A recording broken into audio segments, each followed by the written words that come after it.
All of his co-workers were gone. What could it mean? Stanley decided to go to the meeting room. Perhaps he had simply missed a memo.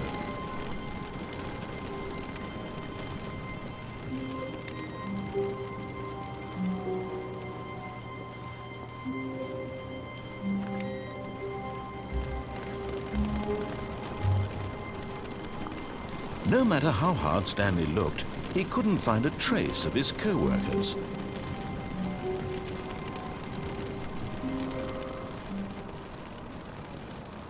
At first, Stanley assumed he'd broken the map, until he heard this narration and realized it was part of the game's design all along.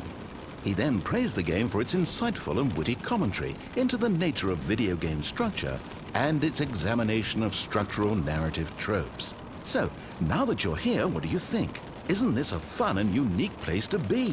Why don't we take a minute just to drink it all in? Okay, I'm over it now. What do you think? Are you sick of this gag yet? Well, I don't know how to say this politely, but you could literally just hit escape and restart the game any old time you want, like right now.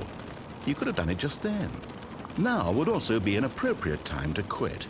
Any of these points and so many, many more, all of them are appropriate. I'm enjoying what seems to be an internal conflict going on where you are literally unable to act on your own desires to restart the game. So, just to push the envelope, I'm going to try and make this as miserable as possible and see how long you can maintain. There once was a man named Stanley, who people considered so manly. But the truth must be told, he was not very old and was quite particularly gangly. What Stanley liked most was buttons.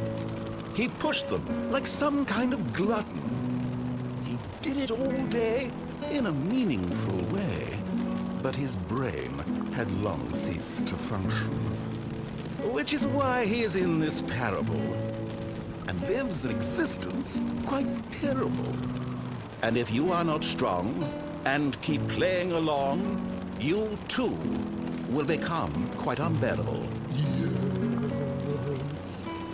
You too will become quite unbearable.